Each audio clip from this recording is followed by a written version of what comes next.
আসসালামু আলাইকুম। Mahin farming and life স্টাইলে সবাইকে স্বাগতম। আশা করি সবাই ভালো আছেন। আলহামদুলিল্লাহ আমি অনেকটা ভালো আছি। তো চলে আসলাম নিউ একটি ভিডিও আপনাদের সাথে শেয়ার করতে। আজকের ভিডিওতে আপনাদের সাথে শেয়ার করব মুরগির ঠোঁট বা মুরগির বাচ্চার ঠোঁট কিভাবে সেকা দিতে হয় সেটা আজকে আপনাদের সাথে শেয়ার করব। দেন মুরগির বাচ্চা ও মুরগির ঠোঁট সেকা দেওয়ার আগে ও পরে কি কি মেডিসিন ব্যবহার করতে হয় সেটা আজকে আপনাদের সাথে শেয়ার করব। এবং মুরগির বাচ্চা যখন আমরা ঠোঁট সেকা দেব তখন ডিবিকার মেশিনটি কিভাবে চালু করব, মানে অন অফ করব, বা কিভাবে মানে বাচ্চাগুলাকে আমরা ঠোঁট সেকা দেব সেটা আজকে আপনাদের সাথে A to Z সব কিছুই আজকে আপনাদের সাথে শেয়ার করব ইনশাল্লাহ। আর আমি এত কিছু প্রথম থেকে শেয়ার করার কারণ হচ্ছে যারা নতুন তাদের হয়তো বা এই ভিডিওটি উপকারে আসবে, তার জন্য আমি প্রথম থেকে শুরু করলাম। এখন দেখতেছেন আমি লাইনটা দিয়ে দিচ্ছি, ডেবিকার মেশিনের লাইনটা, তারপর আস্তে আস্তে আমি অন করে দেব। তো মেশিনটি আমি অন করে দিচ্ছি। তো এইখানে দেখতেছেন একটি ব্লেডের মতো একটি জিনিস আছে। তো এটা হচ্ছে মানে আগুনের মতো লাল হয়ে যাবে। তো এটা দিয়ে আমরা মুরগির বাচ্চাকে ঠোঁট সেকা দেব। তো এখন আমি অন করে নেব মেশিনটি। তো এখানে অন অফ সব কিছু দেওয়া আছে, তো আপনারা দেখলে বুঝতে পারবেন। তো আমি অন করে ফেললাম। এখন দেখবেন আস্তে আস্তে মানে লাল হয়ে যাবে ব্লেডটা। তো এইখানে হচ্ছে গিয়ে মানে অনেকটা তাপ থাকবে, আগুনের মতো তাপ থাকবে। তো এইখানে দেখতেছেন অনেকটা লাল হয়ে যাচ্ছে, আস্তে আস্তে দেখতেছেন অনেকটা লাল হচ্ছে। তো আপনি যদি চান আরো বাড়িয়ে দেওয়ার জন্য 1 2 3 4 ওইগুলা সব কিছুই আছে। তো আপনারা চাইলে যতই মানে বাড়াতে চান বাড়াতে পারবেন। তো ঠোঁট কাটার সময় অনেকটা বাড়িয়ে রাখতে হয়। তো ঠোঁট সেকা দেওয়ার সময় নর্মাল রাখলে হয়ে যায়, 1 এর মধ্যে রাখলে হয়ে যায়, 1 অথবা 2 দুইটা থেকে একটাই রাখলে হবে। তো এইখানে দেখতেছেন আমি একটা ন্যাকড়া ভিজিয়ে নিচ্ছি, কারণ আমার হাতের মধ্যে যেন এই গরমের তাপটা না লাগে, তার জন্য আমি এই ন্যাকড়াটা হাতের মধ্যে পেঁচিয়ে নেব। তো দেখতেছেন আমি কিভাবে পেঁচাচ্ছি। এই ন্যাকড়াটা মানে পেঁচানোর কারণ হচ্ছে হাতের মধ্যে যেন তাপ না লাগে, কষ্ট না হয় আমার, তার জন্য। তো আমি এটা পেঁচিয়ে তারপর আপনাদের সাথে শেয়ার করব আমি কিভাবে মুরগির বাচ্চাগুলোকে ঠোঁট সেকা দিই। প্রথমে আমাদেরকে মুরগির বাচ্চাটির পায়ে এইভাবে ধরে তারপরে মাথা ও গলার মাঝখানে চাপ দিয়ে ধরে রাখতে হবে যেন জিহ্বাটা না বের হয়। যদি জিহ্বাটা বের হয়ে যায় তাহলে ঠোঁট সেকা দেওয়ার সময় জিহ্বাটা পুড়ে যাবে। তো বাচ্চাটি অনেকটা অসুস্থ হয়ে পড়বে, ইনফেকশন হয়ে যেতে পারে। তার জন্য আমি এইভাবে মুরগির বাচ্চাটাকে প্রথম সুন্দর করে ধরে নিই, তারপরে আমি ঠোঁট সেকা দেওয়ার পরে হালকা একটু পানি দিয়ে ভিজিয়ে দিই, কারণ মুরগির বাচ্চাটা যেন কষ্ট না পায়, ঠোঁটটা যেন সাথে সাথে ঠান্ডা হয়ে যায়। তার জন্য আমি পানি দিয়ে একটু ভিজিয়ে তারপরে ছেড়ে দিই।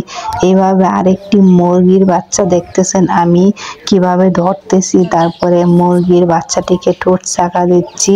তো আপনারা একটু লক্ষ্য করলে বুঝতে পারবেন আমি কিভাবে ঠোঁট সেকা দিচ্ছি। এইখানে দেখেন মুরগিটা অনেকটা কষ্ট পায়, বাট কিছু করার নাই। তো এইভাবে আমাদেরকে মুরগির বাচ্চাগুলাকে সেকা দিতে হবে ঠোঁট। আমি এখন সবগুলা মুরগির বাচ্চার ঠোঁট এক এক করে সেকা দিয়ে দিচ্ছি। এইখানে দেখতেছেন সবগুলা মুরগি কিন্তু সুস্থ আলহামদুলিল্লাহ। তো আমি কিভাবে ধরতেছি কিভাবে সেকা দিচ্ছি সেটা আপনারা দেখতেছেন। আশা করি আপনারা বুঝতে পারবেন, ইনশাল্লাহ আপনারাও পারবেন। এইভাবে মুরগি পালন করে নিজে নিজে সব কিছু করে মুরগি পালন করতে। আমি যেহেতু মুরগি পালন করি তাই আমি সব কিছুই নিজের হাতে করি। ভ্যাকসিন, তারপরে মানে ঠোঁট কাটা, তারপরে ঠোঁট সেকা দেওয়া, সব কিছু আমি নিজের হাতেই করি। তো আমার কাছে অনেকটা ভালো লাগে। আমরা এখন মেডিসিনের সম্পর্কে জানবো। মুরগির ঠোঁট সেকা দেওয়ার আগে ও পরে কি কি মেডিসিন ইউজ করতে হয়। মুরগির ঠোঁট সেকা দেওয়ার আগের দিন থেকে আমাদেরকে যেই মেডিসিনগুলা ইউজ করতে হবে সেটা হচ্ছে রেনা কে বা ভিটামিন কে। তারপর আমাদেরকে ইউজ করতে হবে রিকোভিট বা রাইসোভিট। দুইটা মেডিসিন আমাদেরকে 5 দিন চালিয়ে রাখতে হবে। 5 দিন যখন আমরা মুরগি ঠোঁট সেকা দেব তার আগের দিন থেকে আমাদেরকে 5 দিন পর্যন্ত এই মেডিসিনের কোর্সটা করতে হবে। আমাদেরকে মুরগির ঠোঁট সেকা দিতে হবে কেন? কারণ মুরগি যেন টুকরি না করতে পারে, সেই জন্য আমাদেরকে মুরগির ঠোঁট কাটতে হয়, মুরগির ঠোঁট সেকা দিতে হয়। আর আমরা অনেকেই আছি যে টাকা খরচ হবার ভয়ে আমাদেরকে কি করতে হয়, মানে ডিবিকার মেশিন না কিনে আমরা নীল কাটার ইউজ করি। এটা ভুল ধারণা। আপনি এত টাকা খরচ করে খামার দিতে পারছেন, মুরগি পালন করতেছেন, আর অল্প টাকার জন্য কেন আপনি মুরগিটাকে অসুস্থ করবেন? যদি আপনি নীল কাটার দিয়ে ঠোঁটটা কাটেন তাহলে ঠোঁটটা ফেটে যাবে, তারপর ইনফেকশন হয়ে যাবে, আপনার মুরগিটা অসুস্থ হয়ে মারা যেতে পারে। তো আমরা কেন অল্প টাকার জন্য আমরা রিবেকার মেশিনটা কিনবো না? শুধু নীল কাটার দিয়ে যদি আপনি মানে ঠোঁটটা কাটেন তাহলে তো ঠোঁটটা ফেটে যাবে। তো এই ভুলটা যেন আমরা না করি। আমাদের এই রিবেকার মেশিনটির প্রাইস হচ্ছে 4800 টাকা। তো অনেক জায়গাতে আরো অল্প দামে পাওয়া যায়। তো আপনারা চাইলে এই রিবেকার মেশিনটি কিনে নিতে পারেন। তো শুধু আপনারা মানে মুরগিকে নীল কাটার দিয়ে ঠোঁট কেটে মুরগিটাকে মানে অসুস্থ করবেন না। এই রিবেকার মেশিনটি আপনি যদি আপনার খামারে কিনে রাখেন তাহলে আপনার মুরগি ছোট বড় যত মুরগি আছে আপনি সবগুলাকে ঠোঁট চাকা দিতে পারবেন, ঠোঁট কাটতে পারবেন। তাহলে আপনার মুরগিগুলা অনেকটা সুস্থ থাকবে ইনশাল্লাহ। আর আপনি যদি নীল কাটার দিয়ে ঠোঁটটা কাটতে চান তাহলে ঠোঁটটা মাঝখান দিয়ে ফেটে যাবে, অথবা মুরগির ঠোঁটের মধ্যে ইনফেকশন হয়ে যাবে। তো আপনার মুরগিটা যদি অসুস্থ হয়ে যায় তাহলে অনেকগুলো মেডিসিন দিলেও কাজ হবে না, কারণ মুরগির ঠোঁট যদি একবার ফেটে যায় তাহলে এটা অনেকটা মানে ক্ষতি হয়ে যাবে। এতক্ষণ আপনাদের সাথে শেয়ার করছি যে ছোট ছোট বাচ্চাগুলাকে আমরা কিভাবে ঠোঁট সেকা দেব। এখন একটু বড় সাইজের বাচ্চা নিয়ে আসছি, দেখতেছেন। 2 ঠোঁটের মাঝখানে আমি আঙ্গুলটি দিয়ে দিচ্ছি যেন জিহ্বাটা না বের হয়।